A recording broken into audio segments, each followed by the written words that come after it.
Estamos en una epidemia de narcisismo.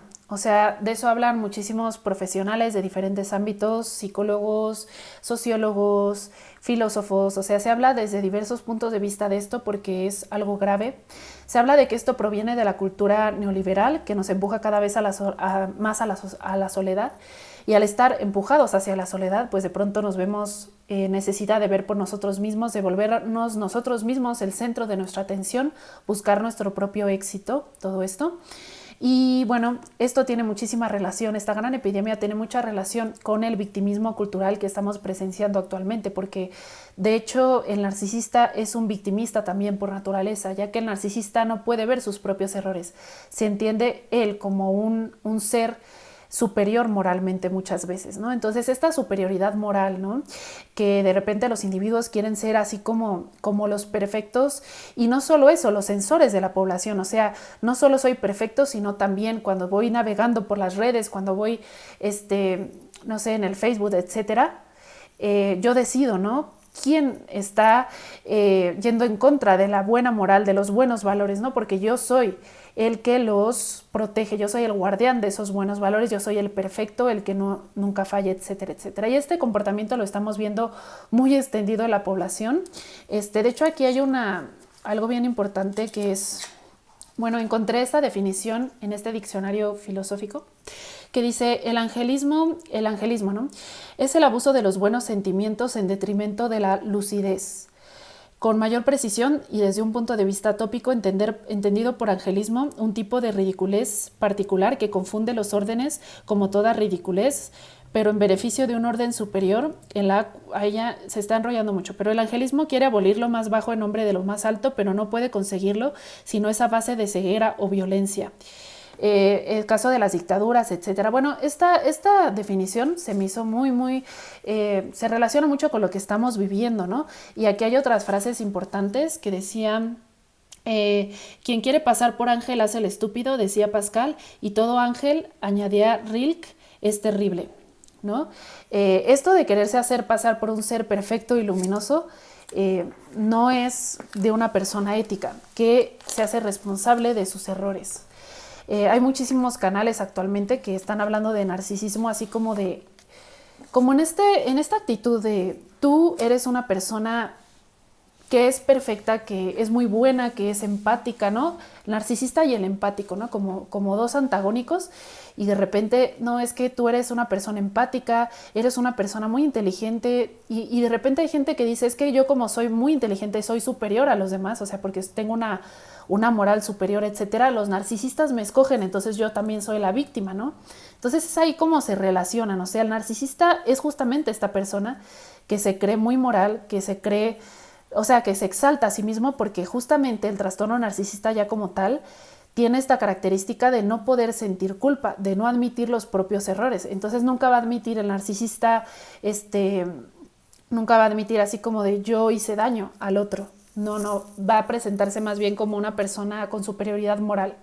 Y todo esto pues tiene mucha relación con los movimientos actuales, ¿no? Con la forma en la que se está llevando a la práctica, ¿no? La preocupación por los sectores vulnerables de la población. Y esto en parte también a causa de la cultura woke, que la cultura woke tampoco hay que simplificar las cosas, viene de múltiples, o sea, está relacionada con múltiples sectores de la población, instituciones académicas, instituciones políticas, la población en general, y sobre todo, algo muy importante de lo que quiero hablar, las industrias, las grandes industrias, tanto del entretenimiento como de la moda, que son dos grandes industrias que tienen mucha relación con la forma en la que sentimos y la forma en la que experimentamos el mundo de manera sensible, porque la industria, por ejemplo, de la moda nos habla mucho de cómo percibimos nuestro cuerpo, nuestro físico, y la industria del entretenimiento pues es una manipulación estética muy particular que se centra justamente en la parte sensible del ser humano. Entonces,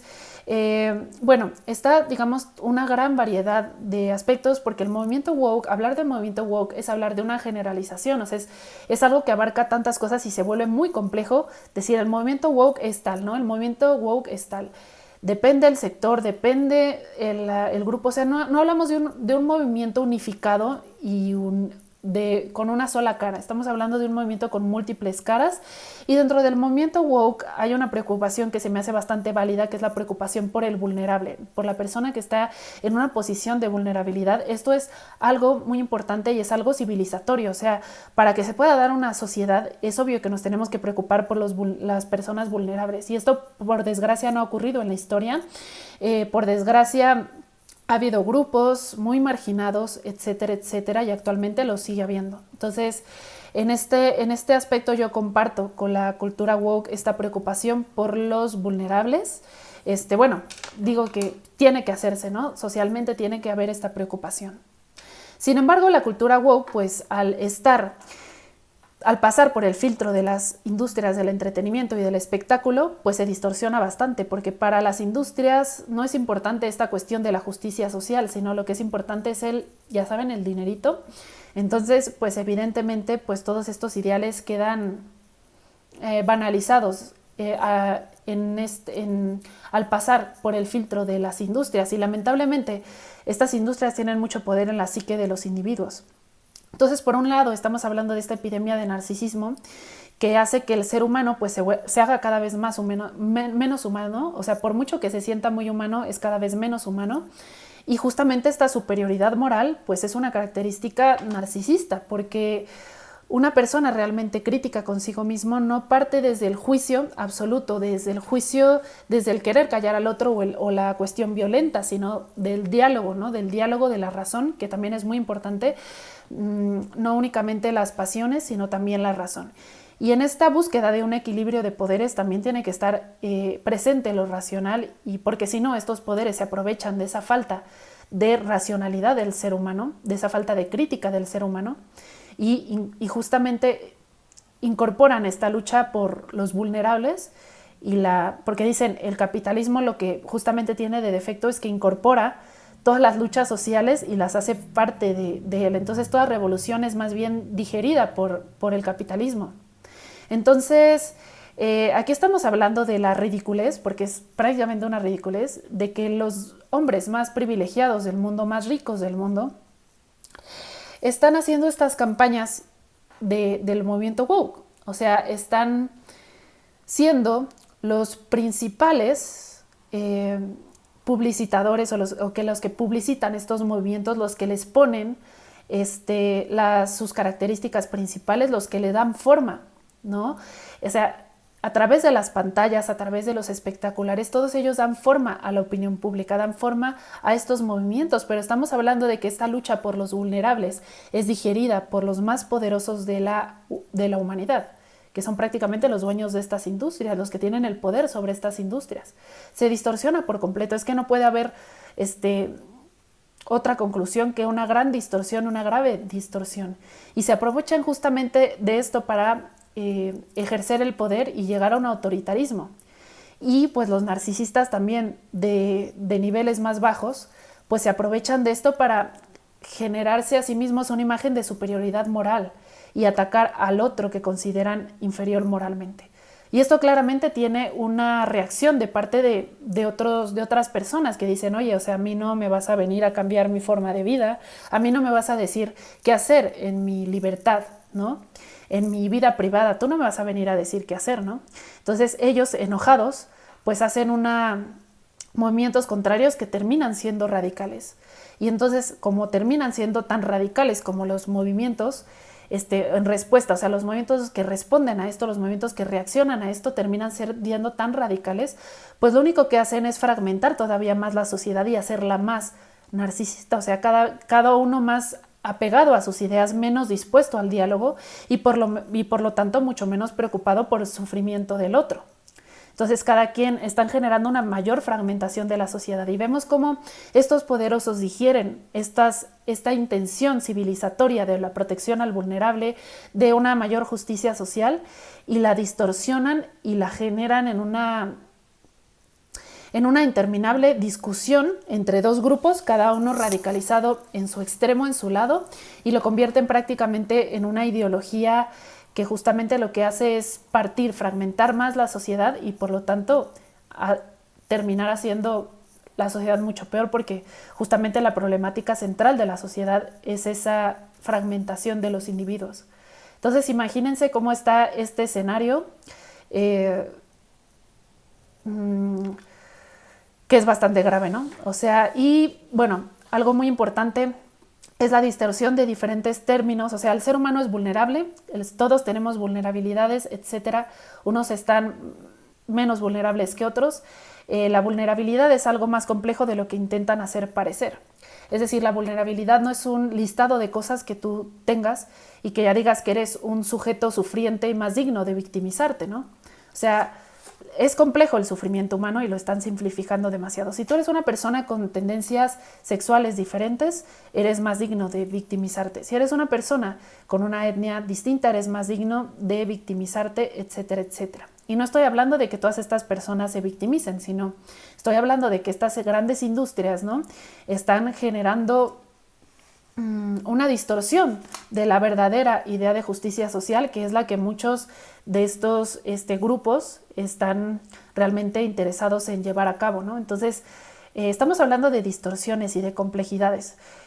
También, la cuestión aquí del privilegio se está volviendo también una cuestión autoritaria de quién puede hablar y quién no.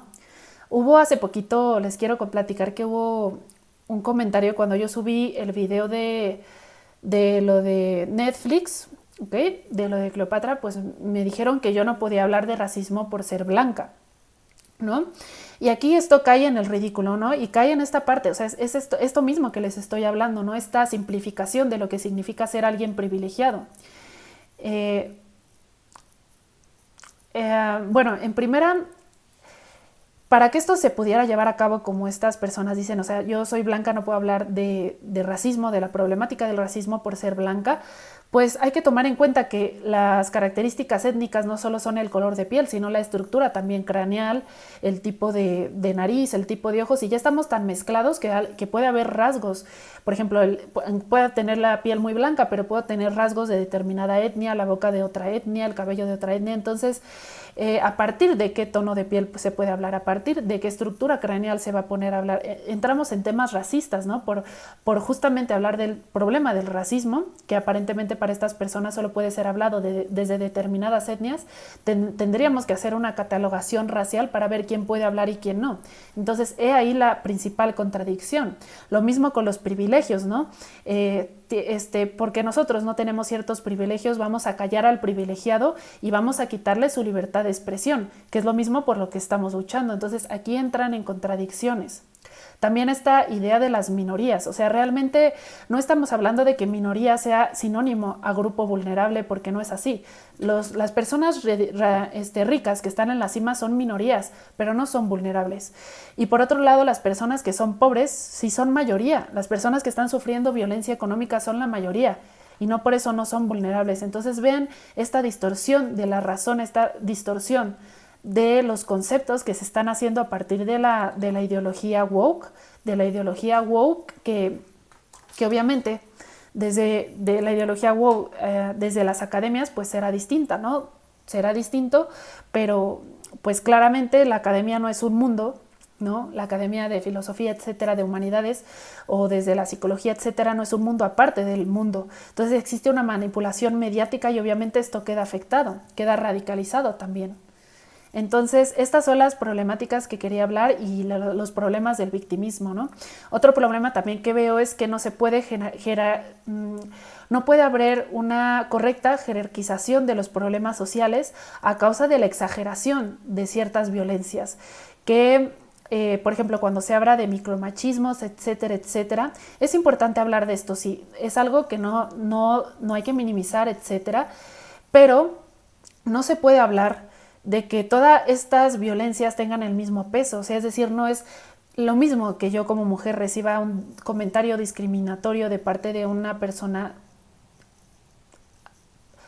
que no me interesa demasiado, a que una persona esté sufriendo violencia desde su pareja o que lo prive de su libertad, etcétera, etcétera. Entonces, el hecho de que todo es violencia, de igualar el nivel de violencia, pues provoca que la verdadera violencia no sea visibilizada o que no tenga el peso que debería tener, ¿no? Y otra problemática muy importante que yo veo también es que el sufrimiento no puede volverse un artículo de lujo, o sea, no puede volverse un artículo de estatus social, de poder, o sea, no entre más sufriente sea más derecho tengo de expresarme en una democracia. Esto es muy, muy importante también. Entonces, pues bueno, era lo que tenía que decir como mensaje acerca del victimismo moderno. Espero que les haya gustado esta reflexión y los espero en la siguiente. Gracias.